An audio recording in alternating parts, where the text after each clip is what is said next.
It would help if I started on the right screen. What's up, everybody? Welcome to this week's LUMIX Live. We've got a bit of a more kind of personally fun conversation for this week. In the lead up to the Thanksgiving holiday here in the United States, I'm taking a little bit slower approach for the next 2 weeks. Next week's going to be a pre-recorded stream since one, we have off and it's Thanksgiving, so I wanted to lead up while I'm prepping for the recording on that and just talk about some of the cool stuff that I've actually been working with a little bit more recently in our cameras, and a topic that I know now with the updated firmware for the GH6 has really gone under the radar with a lot of users out there. And now that we're in the holiday season too, with a lot of new people getting new cameras to them, wanted to kind of revisit one of the topics that we've talked about in the past, and that is built-in time-lapse and stop-motion functionality that we have in every one of the LUMIX cameras that are currently available. So this is something that's available across the board to varying different levels. Obviously, the newer cameras are going to have more features than the older cameras, but we're going to go over, I'm going to show you connected in with the different cameras I have here. I have a GH6 and then I also have an S5 rigged up, so we can show you where in the menus you find this stuff and what you can do with them. But yeah, so we're going to be talking about that primarily, but this is also just one of our general kind of hangout AMAs. So for whatever questions you guys have, no matter what the topic is, feel free to ask them. It's going to be a little bit more casual than some of the other streams because I've only got a little bit of stuff scheduled for, an actual kind of demonstration and talk through.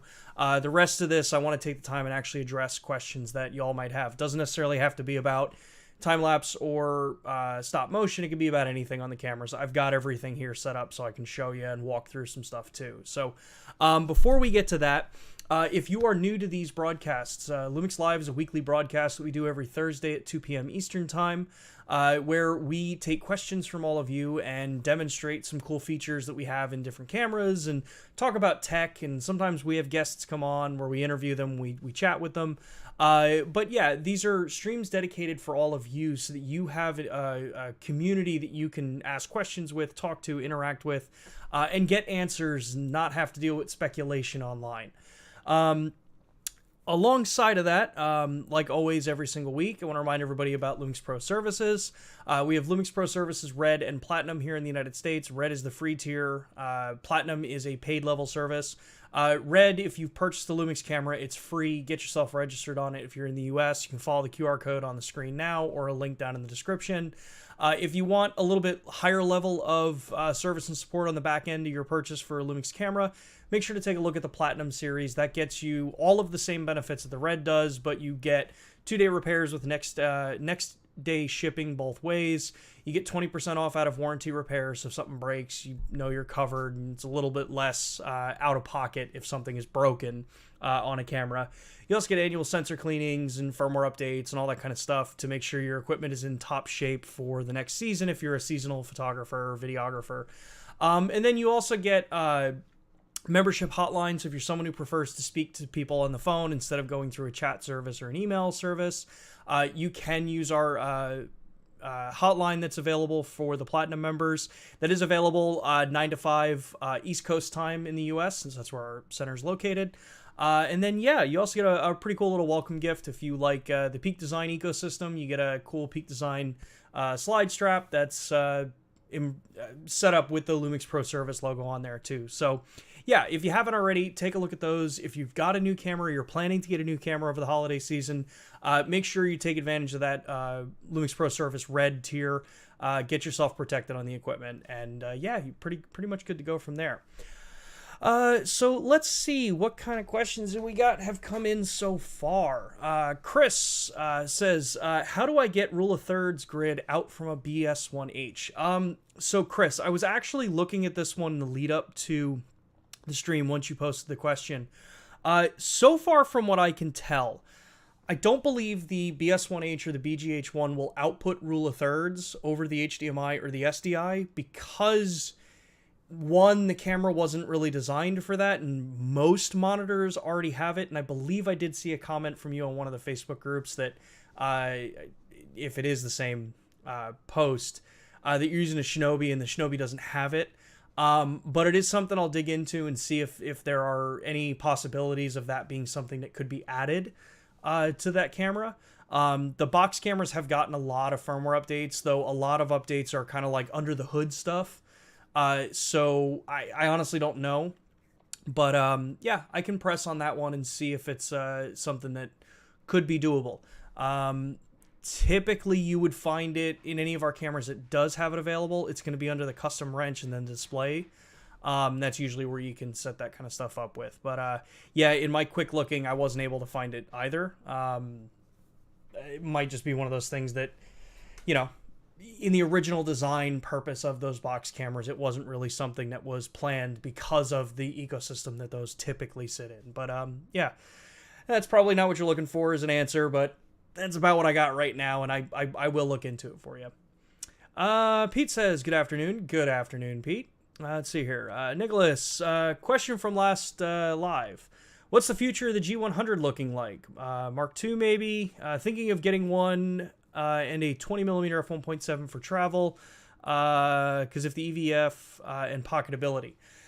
So, future cameras we don't comment on. It's just typically across the board. There's no real speculation that we're going to give on future products, things like that. What I can say about the G100, and ironically, it's actually, it would help if I had that camera on. Ironically, it's actually one of the cameras that we're going to be taking a look at as a subject here, right there. It's still a relatively new camera. Panasonic is not a company that will typically just update a camera just for the sake of updating it as a Mark II or a minor update. Anytime we produce an update to a camera or release a new model, there's reasoning behind it. It's not just a small little thing. So in the current time, the G100 is still a relatively new camera in the scale of look at how long our cameras typically are out before you see an update. So if you're looking to get a camera and you want one now, the G100 is still going to be a very solid option to go with. Given the fact that on the Micro Four Thirds platform, we've got the new processor that we're using in the GH6. We're into a new sensor on the GH6. You probably won't see an update on a camera like that for a little while, as that kind of, those technologies start to become better at smaller form factors. Kind of like what we were talking about last week is that the smaller the camera gets, and typically we all have a lot of things that we still want to see even in a smaller camera, you have a couple of things that you have to keep in mind. Either the camera can get smaller and you're going to give up certain features to work with that camera, whether it be higher bitrate video or faster burst shooting or the shutter mechanism design, stuff like that, because you're space constrained. Or you're going to go really small and it's going to be really expensive because of either the materials that it has to be built in, the process that has to go into miniaturizing the technologies that are currently used in cameras. So right now, G100, if you're looking and you really want to get one right now, something that's good and pocketable and easy to travel with, but you still want that interchangeable lens, I honestly can't have anything bad to say about the G100. I love that camera. It is fun to shoot with. Is it the primary camera I go out and shoot with all the time? No, definitely not.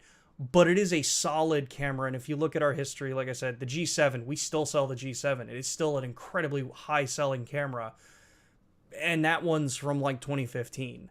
Not saying the length would be the same on this camera as an update, but just keep that in mind with these things. So hopefully that helps. And actually pairing it with a 20mm or a 15mm is like, it's perfect.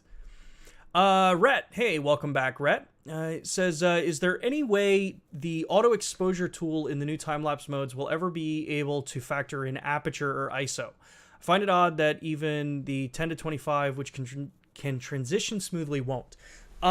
So the exposure leveling tool that is built into the newer cameras that have time-lapse functionality built in is designed for aperture.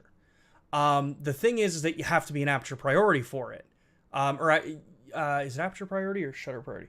You have to be in one of the modes for it, because what that is doing is it's isolating out, if you're using a stop-down aperture, the micro variations that happen when a lens stops down. no lens on the market, unless you are working with, and it's the one lens I don't have on my desk, unless you're working with a really old, fully manual aperture lens, no modern digital camera will have an aperture that will stop down to the identical aperture value every single time over a scale of how many thousand pictures you may be taking. And that's because you know, for one shot it may be f1.41, then the next one might be 1.39, then the next one might be 1.40. There is always a very, very minute difference with modern electronics that is just within the bounds of what is still considered f1.4. We typically will never see these kinds of things when you're shooting video or you're shooting standard, just regular stills, because you're looking at them as an individual image. When you shoot time-lapse footage where you're constantly just taking, you know, photo after photo after photo with the aperture going to the same place, that's where you run into some of those things where frame to frame you may see that very subtle difference. And the exposure leveling tool is designed to balance that out, because it'll read the information and make minor slight adjustments for it. When it comes into things like ISO, and it's what I'm going to talk about in a few minutes when I actually go into my GH6 and talk about you know, time-lapse more in depth, there's a lot of things that you probably want to actually kind of change with the way you may be capturing them when using anything that's like built into the camera, especially if you're not planning to use software in post that will actually do all of this other stuff for you, which is to blend the images and kind of balance out any kind of flicker that you may see in an image. So we will talk about that in a little bit more, Rhett. But yeah, the exposure leveling tool, as long as you have, like, if you put it in aperture priority and you turn exposure leveling on, it'll fix any kind of those like little transitions. Typically, you also really don't want to be well, we're going to get into that in a little bit. Let's check some other questions here. Gitvo, nice haircut. Thank you. Yeah, I figured it was kind of time since the last time. I typically wait way too long to get a haircut. So, let's see here. Right. When you set the start time for time-lapse, sometimes it's hard to get the camera to turn back on. It seems totally dead when you're waiting for it. How do you cancel this if it need be? We will talk about that in a second too. Is it viable to shoot time-lapse in Vlog if you create the video in camera? I know usually you won't use Vlog for photos. So this does go into some of the different thought processes when it comes to what do you want to create with time-lapse. Normal, common practice would be that, yes, if you are shooting raw photos, do not shoot in log. I repeat that, even if you're shooting in JPEG in the camera. Do not shoot in log unless you know for a fact that you will be bringing that footage into software to match it. The reason why I don't recommend shooting log for JPEGs is that JPEGs are only 8-bit. So if you've worked with 10-bit log footage versus 8-bit log footage, you know how limited the flexibility is in an 8-bit file versus a 10-bit file. Raw files have way more dynamic range than log does, so you're handicapping and you're shifting where the exposure values are when you shoot in log for it. So that's typically why I don't recommend shooting in log for raw either. That being said, a lot of programs now, like Adobe's most recent update for Adobe Camera Raw, in the newer cameras does allow you to select the log color profile. So if you do shoot in log, it does help you balance some of this out. You just have to keep that in mind when you're working with those images. A lot of people will have the experience that when you load a photo that you've taken in log into a program like Adobe, it sounds like I'm picking on Adobe, but it's the one that I'm most familiar with. If you load a log photo into Lightroom, say, and you don't go through the settings on Lightroom and tell it to use the camera's used color profile instead of defaulting to Adobe standard, that's where you run into the situation where a photo looks really dark and way underexposed and the colors don't look right. Now with the most recent update, you can go in there and tell it to read what the camera's color profile was and apply that when it comes in out of the gate. So you start working with the better base. If you're creating the video in camera, remember it's kind of the same logic there. You're going to be outputting and utilizing the JPEGs for that. So the video file that you're going to get out of the camera is typically going to be 420 8-bit. So you're going to have relatively limited latitude to work with the footage in log for post. So what I typically recommend for almost any kind of shooting is, if you know how you want the project to look, or if you're mixing time-lapse into a bigger project, just shoot it in RAW and shoot it in a standard profile. That's going to give you the largest base to work with. So you're going to get the greatest dynamic range. You're going to get the best flexibility in post to work with these files on the computer. Then what you're going to want to do is you're going to want to go to your video project with how you're having it colored and graded. And you're going to want to basically either export out the look that footage has, since Lightroom, you can now import some of this stuff, and work on it that way. It's going to be a little bit harder to match everything, but that is one way to do it. There are programs that you can use that will make this maybe a little bit easier for you. But if you want to do it in camera, just remember that it's going to be an 8-bit. So if you do shoot it in log, remember to really make sure you have your exposures nailed. That gets harder if you're doing something like a sunrise to sunset, a sunrise or a sunset time lapse, since the exposure values are going to shift greatly. Yeah, you just got to be a little careful with that kind of stuff. So it's just a little more challenging to shoot it in log. Otherwise, use something like natural, or if you're in ES cameras, use flat. That'll get you closer to be able to match, and then just export it as a video and then do a LUT to convert it over. There are a lot of really good LUTs out there that can convert things like natural or Cine D into a look that you're going for. So I would recommend maybe trying that too. Let's see here. Sacred, LUMIX Platinum will also bail you out of jail at 3 a.m. As a disclaimer, LUMIX Pro Services does not post bail for anybody. That's not a service offered. Let's see here. Another one from Rhett. There's an issue with the LUMIX that while using e-focus on gimbals, the punch-in focus assist automatically turned on no matter what. Can this be resolved? This issue has been brought up before, and what I can say is that the control protocols and the information needed for gimbal manufacturers to update their firmware to support the controls of how our system work are available. The information coming from our cameras for that stuff is there. We have an open SDK that's available for it. DJI they're part of the LMAT Alliance now, so there's a lot of that stuff. It's going to be up to just the people much higher than I am in Panasonic, and people much higher than most of the people that we talk to in the other gimbal manufacturers to make sure that communication is happening properly. But the more it gets brought up, the better it is to try to get towards a solution. Just remember that just because we say something online does not mean, or let me rephrase that. Just because we request something online does not mean that it's going to be the ultimate first priority of something that gets done. So it's heard, just may not be the first thing that gets fixed right away. It depends on where it falls in priority, and when an update would come for different things, and whether or not it has to be an update from us or it has to be an update from the accessory manufacturer. So let's see here. Chris, the S1H needs vertical frame markers, please. I shoot OpenGate a ton, and it would be great to ditch the monitor just for the guides. S5 has it, but it doesn't shoot in 3.2. Yeah, we've definitely had a lot of that question.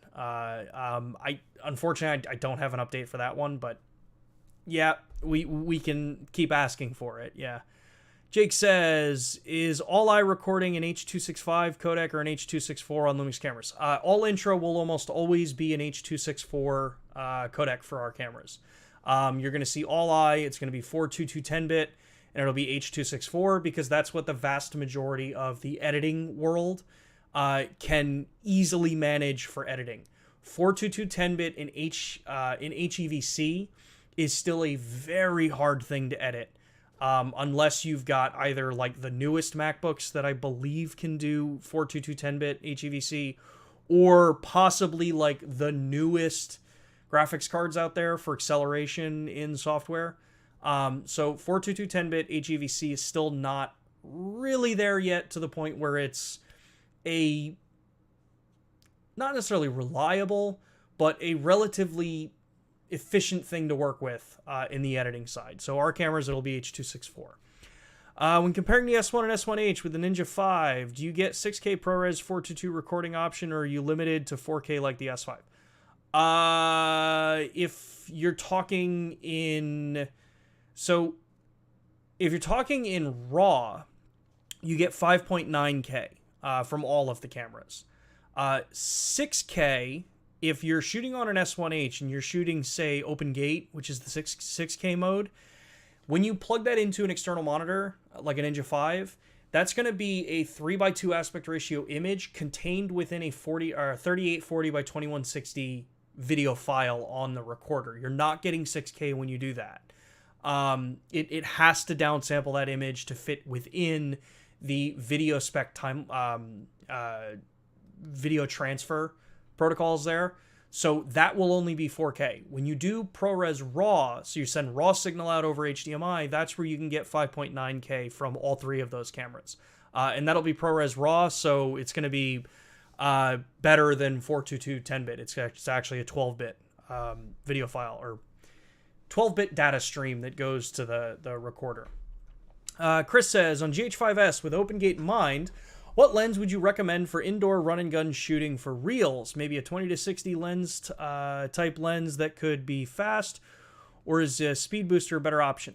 It's going to totally depend on how you like to shoot.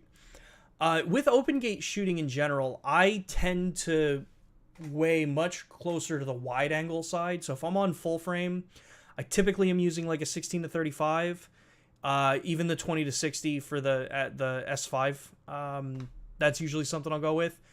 But if I'm in the Micro Four Thirds world, that's where I'm going to be using something like the 8-18 often, because I can shoot it at 8mm, which is about 16mm, and then that gives me more than enough space. And because I'm shooting open gate, I'm higher resolution, gives me more flexibility for cropping out later, especially if I'm doing verticals and horizontals and stuff like that. That's usually how I would do it. All right, we're going to take a break from some of the questions here. We will get back to them, but I want to talk about the time-lapse functionality, the actual headline of this video, now that we're about 20 minutes into the stream. So with LUMIX cameras across the board, like we said, we have a built-in time-lapse function in our cameras, and this is something that's available across the entire line of cameras, from our point-and-shoots all the way up to the S1H. Varying different levels of what you can do with the time-lapse functions in the different cameras. So I've got two examples here. We're looking through my GH6 right now. And the reason I wanted to start with the GH6 first is that if you're someone who shoots time-lapse and you're doing things where, say, it's going to be a really long-running time-lapse, or you want a ton of images for your particular sequence because you want to capture, nuance in what you're doing, or it's just in general, it's running incredibly long. Well, the GH6, with the recent update that we did that added the SSD support, so the use of external SSD drives as a storage device for this camera, wasn't just limited to the video functionality on this camera. It does also 100% fully work for the photography side as well. And since time-lapse is a photography-based platform that just happens to be what we use for the video side, this means that I can use a 1TB, which is what I have attached onto this right now. I have a 1TB T5, Samsung T5 drive attached.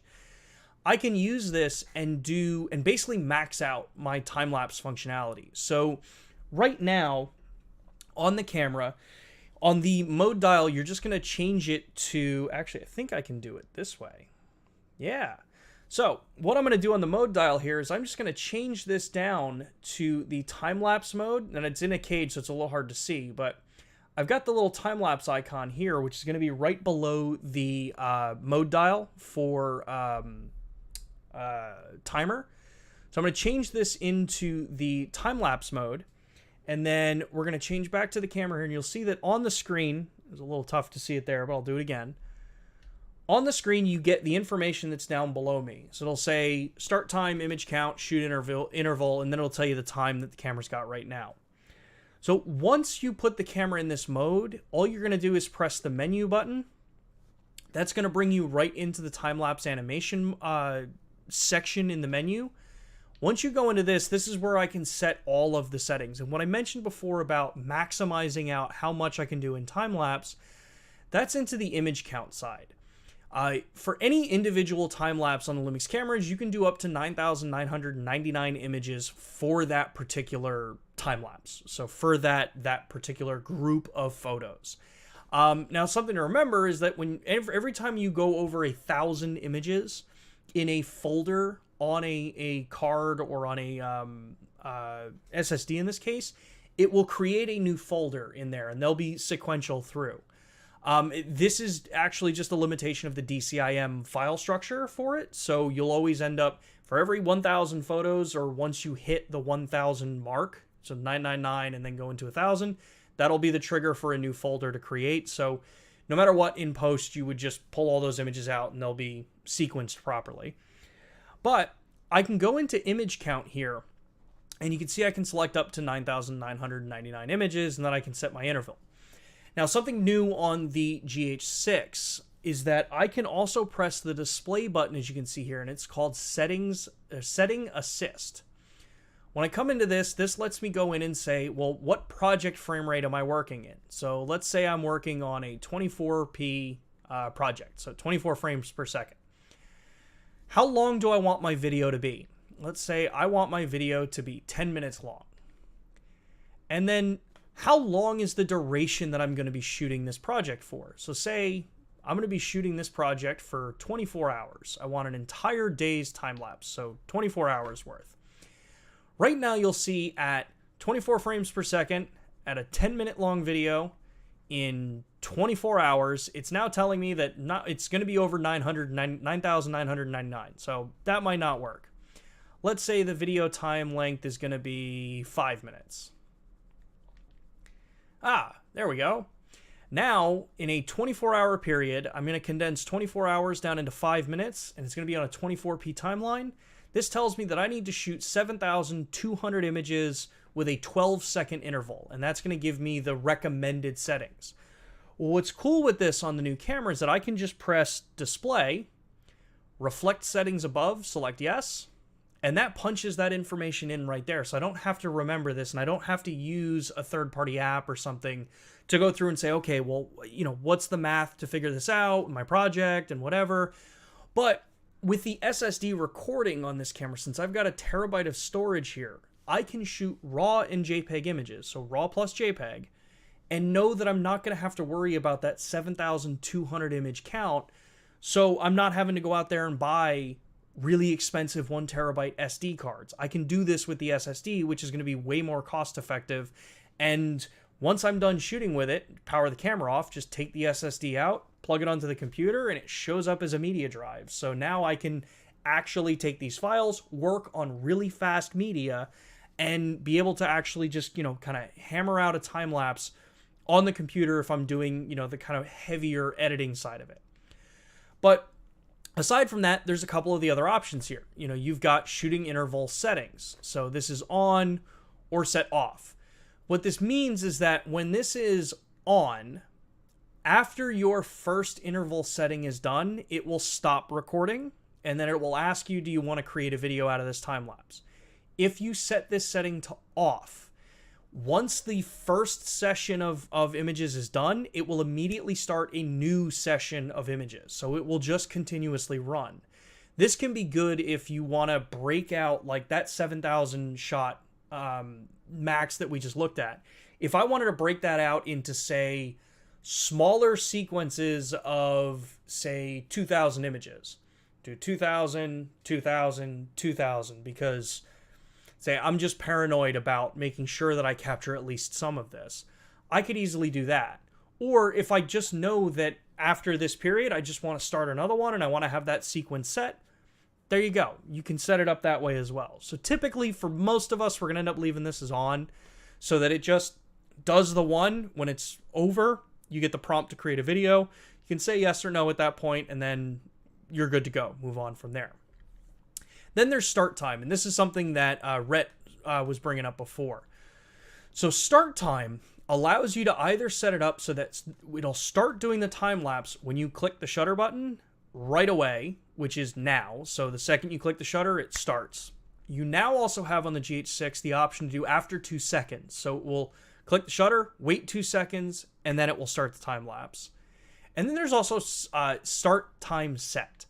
This allows you to come in here and say, I want this time lapse to start at, say, 5 a.m., and it's going to run for the period that I've set here in this image count. So it's going to be 24 hours, 7,200 images, an image every 12 seconds. But what's cool with our system too is depending on the start time that you select, you'll also see on the bottom right underneath the shooting interval number that you get an end time. So this says if I were to start this or set this up and then click start at 5 a.m., the camera's going to start recording at 5 a.m. and then it's going to stop the following day on the 19th at 4:59 a.m. So it's about 1 second or 1 minute off because of the way the calculation works for this. So this also gives you a good way to plan for, how long is this time lapse actually going to be? When is it going to actually finish so that you can plan this out? This works really well for anyone that may be, setting a camera up and then having to leave it in a location. You can pre-program all of this stuff ready to go, have it set, and then you don't have to worry about it. Before I go in and address the second part of Rhett's question here, this is where we also have exposure leveling.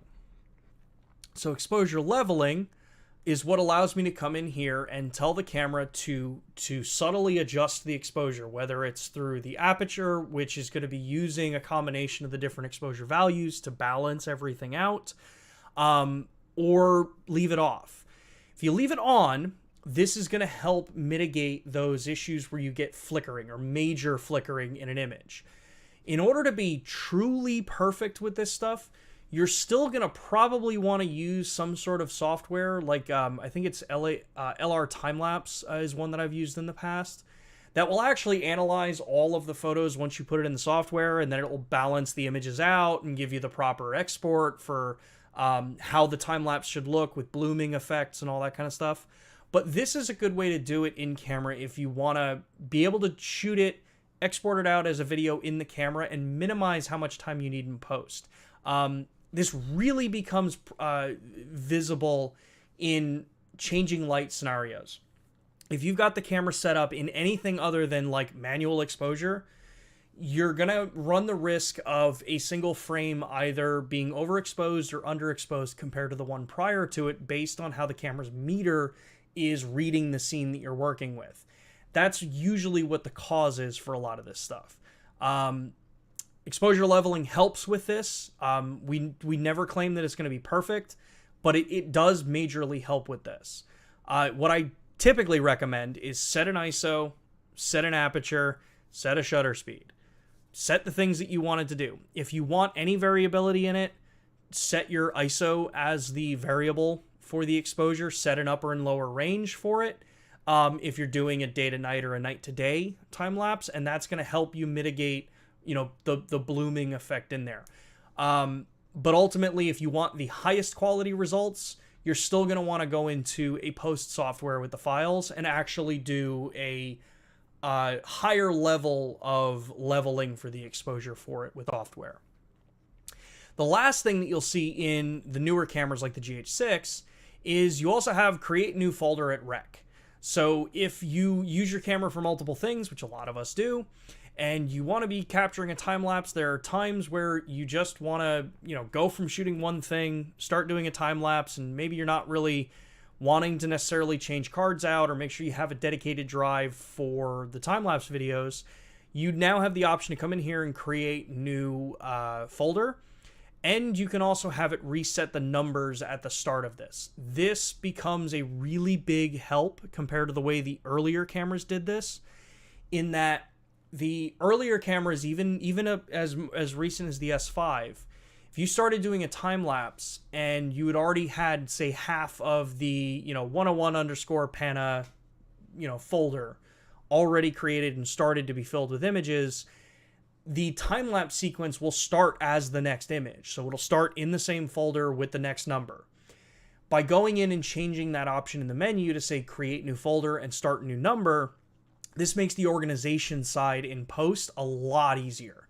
Because now once you click start on that record, it's going to write a new folder and it's going to start at 0001 for that image. So then now when you bring it into your software and you need the numbers to be sequential, it's super easy. It's already set there and it's just going to plug in right away. And you can have that set so that if you have that continuing option set up, it will do the same thing there too. So when it starts the next round of time lapse, it's going to create a new folder and then it's going to start at 001. Regardless of where you are in the folder count for how many photos can be within a single folder. Cool. So that's kind of like that big overview of how that stuff works. Let's see here. Red's question. Oh, really? I thought the exposure leveling just smooths out ISO changes. Set it to full auto and the exposure would only jump exposures at full stops, I think. So, yeah, this is why it uses what's available for you. So if you have anything in auto, then it overcomplicates the system. You're adding in other things that can shift what the exposure value does. Typically, like I said, whenever I do time-lapse, I'm usually leaving it in aperture priority because, one, I don't want my aperture changing. I don't want my aperture to be going from really shallow to really wide, because if I'm doing something at night and I have the camera set in anything auto, it's going to try to push my aperture as wide open as possible to let as much light in. That's usually not what I want, unless specifically I want to shoot ultra wide. But yeah, by setting that and then setting exposure leveling on, that helps me kind of mitigate some of those issues. I do typically also shoot with my ISO set in auto, but within a range. So like I'll set it for say like ISO 100 up to 6400 because that's the range I'm comfortable with.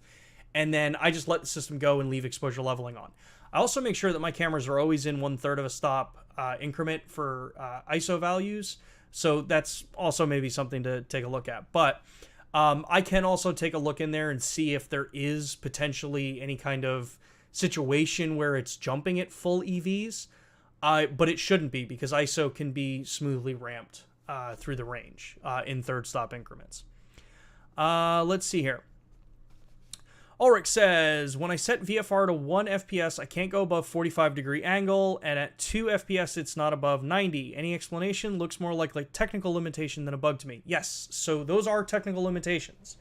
At 1 frame per second, say you're doing a 24 frame per second or 30 frame or whatever, your shutter angle and your shutter speed cannot be slower than the 1 frame per second. So if try to think I always confuse myself on this because I always end up saying it backwards. But if you have a 24 frames per second piece of footage and you're shooting at 60 frames per second in VFR to slow it down into 24, you can only have a shutter speed that is short. The shortest your shutter speed can be, or actually this is where I got screwed up. The longest your shutter speed can be is within that what 1 frame will be when time compressed down from 60 to 24. And it's the exact same when you go from 1 frame to 24 for say like a hyperlapse scenario. It can only be so fast to account for the fact that one image has to actually cover that entire 24p timeline or that 50p or 60p timeline.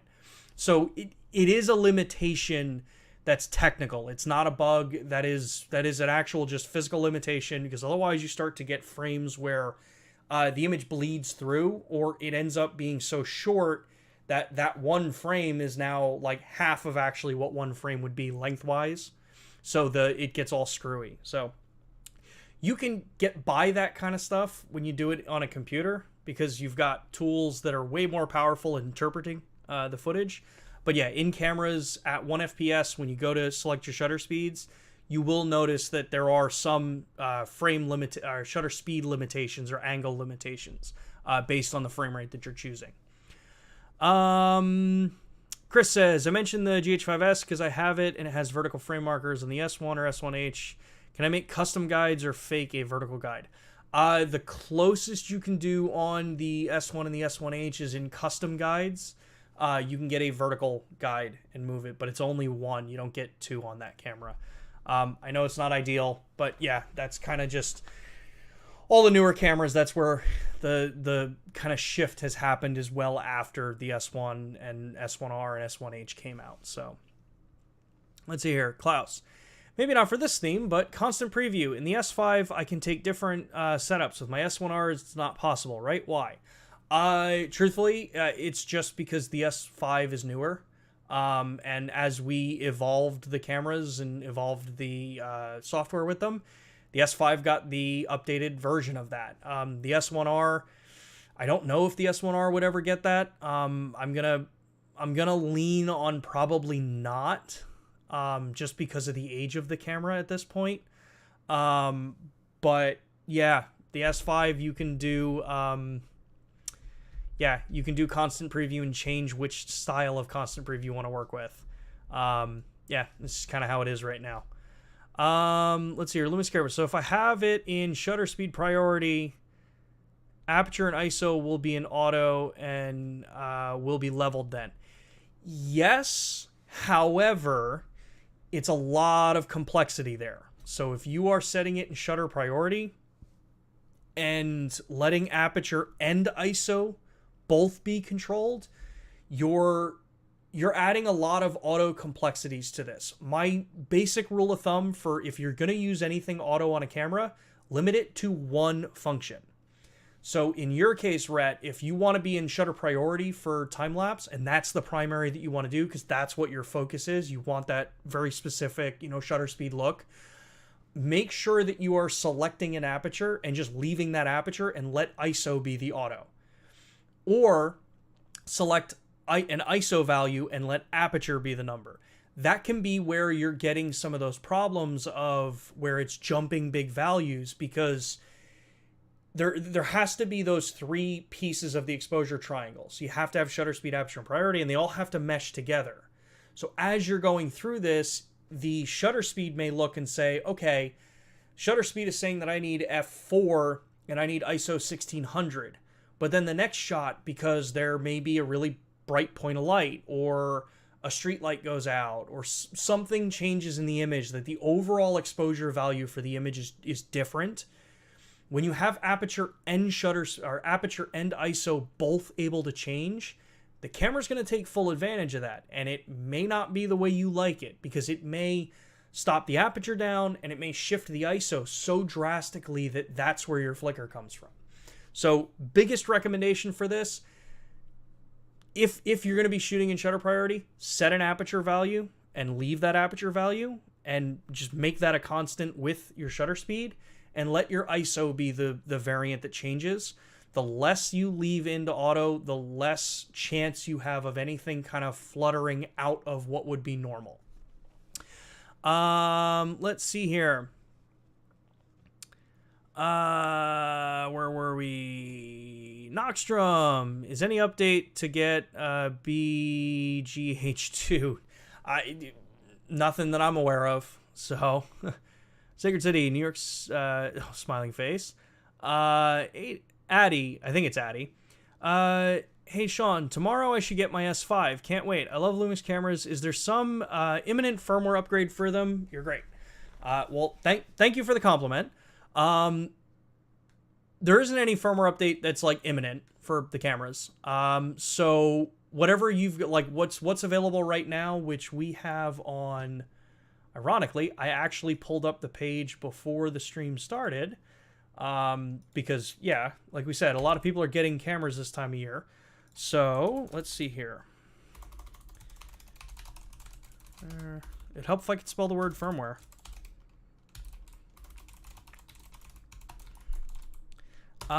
So, Addie, there you go.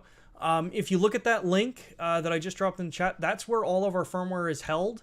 So when you get your camera and you get a fully charged battery in it, make sure you fully charge the battery. You'll be able to see, compare your camera's firmware version to the firmware version that's available on the website, and if you need to update it, there you go. There have been a lot of really good updates for the S5 though since we launched it. So if everything I think in inventories around the world should be the current firmware. But yeah, you can always take a look at that and check it out. But yeah, welcome to the LUMIX family. That's awesome to hear.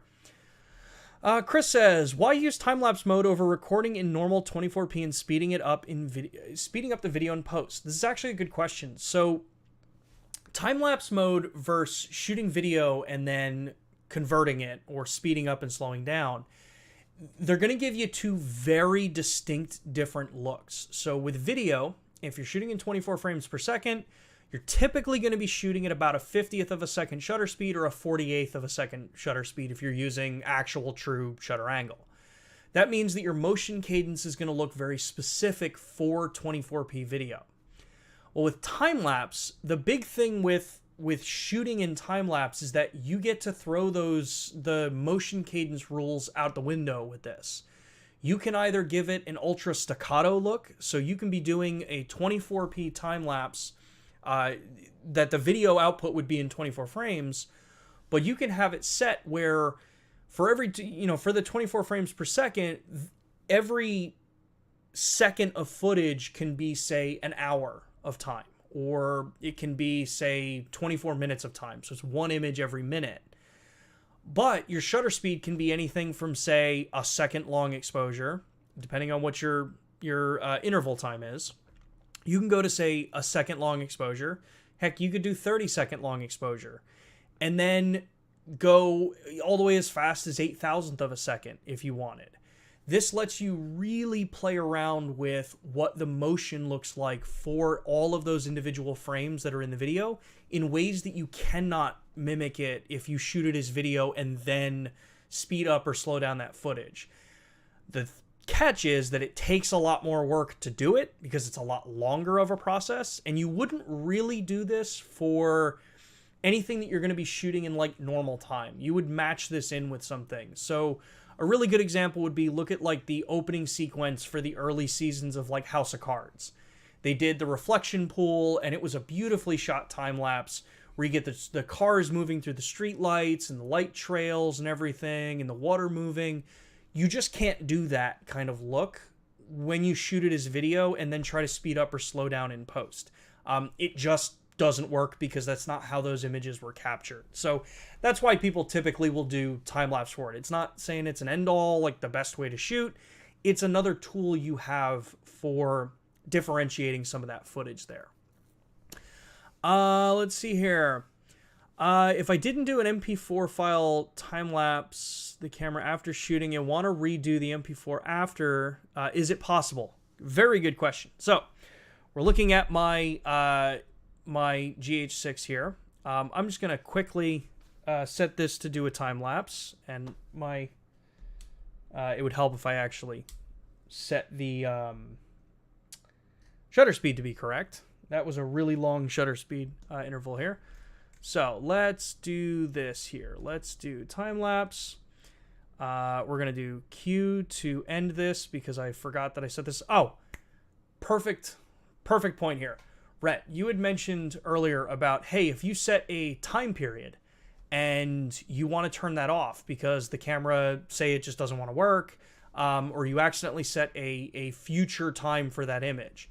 So that's what I just did right now. I just pressed the shutter button, and this is telling the camera now that, hey, I need to wake up at 5 a.m. to start this time-lapse. Well, if I press the shutter again, it wakes the camera up. I can then press the Q button and then go down to end and then end time-lapse. That lets me back out of that sequence that I created and then go in, and I can come in and say, oh, okay, I actually want this to start now, so let's change that. And then let's actually just change this really quick because we're going to show you how to do something really quick here with these. So let's do 30 images, and let's take these every 5 seconds. Cool. So just as a warning, the screen's going to flicker a little bit. I may pull away from the screen just while this happens. So right now we're capturing the time lapse. Every 5 seconds it's going to take an image, and we're doing 30 images here. So this will be a really kind of simple thing. When we're done with this, when this is captured, we're going to I'm going to answer that question about what happens if you miss the opportunity to create the video in the camera. How do you re-access that? So we will go through that in a second there. Noxstrom, thanks for the demo on time-lapse. You're welcome. Let's see here. Small Brown Fox, S1H owner. The S1H hasn't had a substantial firmware update since 2.4 in March 21st. 2.5 was made too minor. That's a long time. Do you think that's reasonable for a flagship model? So the S1H, if you remember looking at the overall what was made available for that camera and how forward that camera was and how forward that camera still is today by comparison to almost anything else out in the market. No other camera can touch it as far as reliability for thermals. Others are saying that they're getting better, but the truth is when you bring them outside of an air-conditioned room, that's not the case. Stand outside in an 80-degree temperature and try to shoot anything longer than 20-30 minutes, and you'll see why our cameras are rated to perform that way. 6K open gate recording. No one else is really doing open gate except us, maybe one other, and it's from a crop censored camera. All the different recording functionalities that camera has, time code, the fact that it's a Netflix certified camera for ACAM use. That camera, when it came out, had basically everything in the kitchen sink in it at launch. By comparison, looking at an S1 or an S5, some of the other cameras that have come out over the years, those cameras were always started and always came out at a lower point. So they didn't have as many features. They didn't have as many capabilities, and over time they were added more and more. The truth is, it's a bit of a different way to think of some of these cameras. Either you get a camera that is launched day one with as far as the hardware can possibly push you, right? Minor little things can be improved and refined over time. That's really what the S1H was. The S1, the S1R to a point, the S5, even the GH series of cameras, they're different areas when you look at it. Flagship is a term that truthfully I do not like anymore, because flagship means that this one camera has to be ultimately better than every other thing out there. And the truth is that a flagship camera used to mean that it was the top of the line, best across the board that you can get, when the reality is the vast majority of cameras, especially the ones that we come out with across the board, we put as much as we can into every single one of these cameras. And yes, there's going to be overlap across the board in them. But what flagship should mean is within its category. As far as a cinema-oriented camera for Lumix goes, the S1H is still it. That is truly, yes, that is a top-of-the-line flagship camera. The S5, GH6, the GH5 Mark II, while they're not necessarily flagships, they are still very heavy at excelling in certain areas that they're designed for. So the fact that design has changed over the years and focus has changed in how people, kind of use our cameras, that's really what changes. The hardware also advances really quickly. When we're looking at the newest age of cameras, so even from the S1H to the S5, the S5 shows a major shift in how much smaller the electronics can get, how much more efficient processing can be, how much better revised processors can get over time. So eventually you do hit a point where maybe the cameras that some may consider are not a flagship have more legs to stretch forward in firmware updates. That's not to say that the S1H will never get another firmware update. I don't want you to think that, that's not the case. Truth is, I just don't know if the S1H will ever get a firmware update, or if it even can get another firmware update. That was the first series of our full frame cameras that we've come out with. Now we're on to, the fourth and fifth camera. So we've got the S5, and then we've got the BS1H, which BS1H is basically an S1H, just with a slightly different track of what it's designed for. So, do you think it's reasonable for that level of camera? I'd say look at what its features are from an objective standpoint. Look at the features that camera has versus what its competitors have. And I would still argue that camera is still well forward of what others can do, short of things that people ask for that are just impossible to do. You can't raise resolution, you can't change focusing systems, and in most cases, you cannot change frame rates and resolutions that are capable within certain sensor technologies. There are limitations to how fast sensors read out, to how much heat is generated, though heat's not a problem with our cameras. There's challenges as to, obviously, you can't get higher resolution out of a sensor that it's only 24 megapixel. So if there are things that you are seeing that are missing, that are within the realm of reasonable things that could be updated or possibly be updated, that's one of the reasons why we have these streams. We want you to sound off in the chat. Tell us what it is that you want to see and what you're missing from the camera.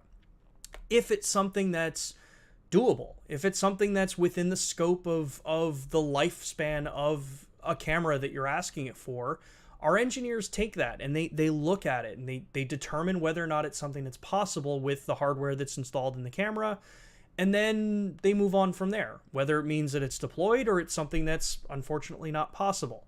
Not everything will always be possible in these cameras. So yeah, I know that's a bit of a tirade on that one, but hopefully that addresses your question a bit.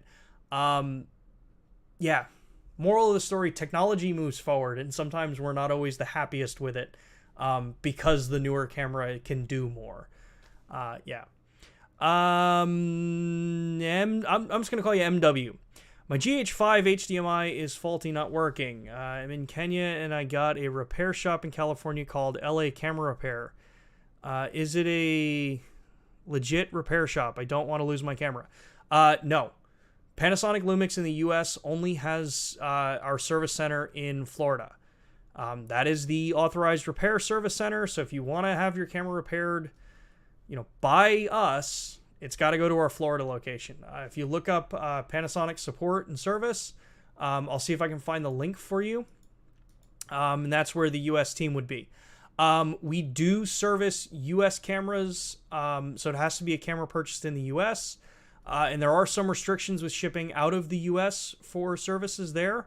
So I would recommend contacting them first, depending on where the camera is going to ship from and where it was purchased. They can probably help you figure out if our service center is the one that would actually be able to repair it for you. So, yeah. Okay, so as far as the time-lapse goes, so like we were saying here, from the question about if you want to redo the video recording. So right here, I created a time-lapse. And say I click through this quickly and I said no, and I'm like, oh no, I want to be able to make that a video. How do I do this? A couple things you can do. One, press the playback button. That would not, yeah, there it is. Let me click display. Okay, so we're looking at this right now, and you'll see that there's a couple things on the screen. You have the image, and then on the bottom left, you see a little arrow with the time-lapse group icon there. So easiest way to do this is when you're in playback and reviewing images, press the menu button, click left, and go all the way down to the playback menu. So that's the one with the little playback icon.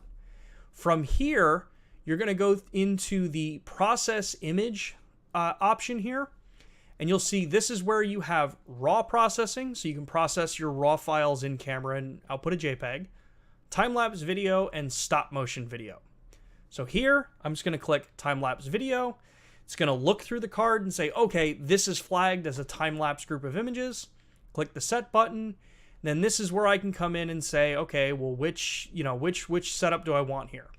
On the GH6, if you're doing time-lapse on the GH6, so this is a little bit of a change to what I had said before, RET, actually. So the GH6, you can do a 420 10-bit 60p output from time-lapse. The vast majority of the cameras, you're going to be in 8-bit. So say I want to come in here and I want to change this to a 4K 10-bit 30p. It's going to be 72 megabit per second. It's 420 10-bit long GOP. Click on this. Frame rate, I can change it. Let's do half frame, and then I can do it forward or normal. And then from here, just click OK. It's going to say it's going to take about a minute to create. It's probably not actually going to take a minute. It's like the lowest value that it says is 1 minute. So there you go. There's that time lapse made, and then now all I have to do is press the up button and play, and there you go. It gave me 2 seconds of video for that 30 frames that I just captured there. So that's how you'd get back into doing it if you happen to miss that first icon of like, hey, I want to create a time lapse. The last thing I want to talk about before we do have to actually end the stream in a little bit is that there is another option hidden in here under the time-lapse mode. You're in the same physical position, so you're still in the where the camera's set to time-lapse. But you also now have this option for animation, and this is also found in pretty much every single camera that's out right now in the Lumix line. When I click in here and I look under mode, you'll see I have stop motion animation. So when I click on stop motion animation, I have a couple things here. I can either add pictures to the group. So if I already have a setup done, I can go in and say, oh, okay, you know, I want to continue something here. I also have the option to do auto shooting, which allows me to come in and set an interval. So auto shooting would say, I want to do, let's do this as 5 seconds. And then all I have to do is just half press the shutter, and you'll see in the bottom right, it gives me a different icon than time lapse with a counter. So right now, if I press the shutter button, see, I've got one image, and then I get a little onion skin overlay on the image. Now, what this is letting me do is see what the previous image was as a shadowed kind of image, so I can judge how far I need to move this image. So if I move the G100 a little bit, get my hand out of the way, move the G100 a little bit more, you can see that this can be a very time-consuming project if you're trying to do this smoothly. But what this allows me to do is go through all of these different positions for this time-lapse, not time-lapse, for this stop motion, and basically create a stop-motion video that if you grew up in the 90s, you were used to seeing this stuff. In the 80s, you were used to seeing it. This lets me go through and create all of this in camera. Now, when I'm done with it, all I have to do is click the shutter button again, and you'll see that now it's stopped. So I can click menu, time-lapse animation, and then I can end this this stop motion. So click yes, end stop motion shooting, yes. Create video now, yes. This is not going to be anything important on this one, but let's bring this down to 3 frames per second, and let's change this to 24 and just see what this does. So with stop motion, it lets you actually go through, gives you the tools so that you can actually see this stuff move. Oh, there we go. Yeah. So this lets me go through and play this video, and actually I think it's too short to actually be, yeah, it's too short to be playing it. There it goes. So this lets me go through and play some of these different, you know, kind of stop motion effects, create it in camera. Same thing, I can make it as a 10-bit file. I can keep it as an 8-bit file. I still have all the files that I can actually put into software later if I want to edit it out, make it the way I want it to be, and do like a full-blown production with it. But this is something that we build into our cameras. You don't have to pay anything extra for it. There's no app for it. There's no additional accessories needed for it. It's just built into the cameras because it's part of what you can do with time-lapse already. So, yeah. So, let's see here. Where did we go? Some of the other questions here. Oh, wow. Let's remove this. Let's hide that user from the channel. Cool. All right. Chris, yep, the vertical frame guides. Yep, that would be something we would love to see in there. Small brown fox. Oh, okay, cool. You did get the option there. Cool. Or here the response we had there. Cool. Martin, were there some changes in firmware 2.2 of the GH6 related to Cinelike D2? In 2.2 was more oversaturated, but I haven't seen that in release notes. Honestly, not sure. As far as any kind of changes to color profiles, I think unless it's noted in the changelog on the firmware updates, I honestly wouldn't be able to tell you if there were any changes like that made. But I can ask and see. This time of year, it does take a little bit longer to get a response since there's usually a lot of holiday vacations and all that kind of stuff. And then obviously, planning as we get through the holiday season into the new year. So, yeah. Cool. So with that, I do actually have to call it for today. I have scheduling conflict that kind of takes up time right after this stream right now. So thank you everybody for tuning in this week. This was a lot of fun. I loved all the questions that everyone had. Hopefully you learned something new here. Hopefully, seeing how easy it is to do time lapse and stop motion on the cameras gives you, maybe kind of inspiration to try it, to play around with it if you've never done it before. Stop motion animation is one of those things that if you're someone who's going to be spending time with family and friends and stuff like that, or over the next couple of weeks, because if you're here in the US because of Thanksgiving and all that stuff, stop motion animation is just one of those kind of fun, creative things to play with that, when we have some downtime, playing with different kinds of aspects of video and photography can be a great way to learn and just expand what we know and understand of how our craft works. So I encourage y'all to play around with these modes that are in there. I said it's in every single one of the cameras. We will be back next week. We will not be live next week. It is a recorded session. So you're definitely going to want to check that one out. That'll be a LUMIX or a YouTube premiere.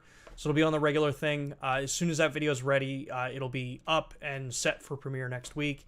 It'll be at the same time. So hopefully you join us for that one. We won't be monitoring the chat on that particular stream, but I'll leave the chat open. So feel free to drop comments, questions, anything that you want to know in there, and then we'll be able to address them the following week. The following week, the plan is to have another interview stream with another LUMIX user and a colorist. So if you definitely want to take a look at those streams. If you liked the video, if you liked the information, you think I deserved it, give us a like on the video. If you don't already, subscribe. That helps us grow the channel. And if you know anybody that you think would benefit from these streams or would just be fun to have in the conversation, let them know about the broadcasts. Like I said, we're live every Thursday at 2 p.m. Eastern Time. With that, have a great rest of your day. Have a great and awesome weekend. And I will see you live in 2 weeks and recorded next week. Later.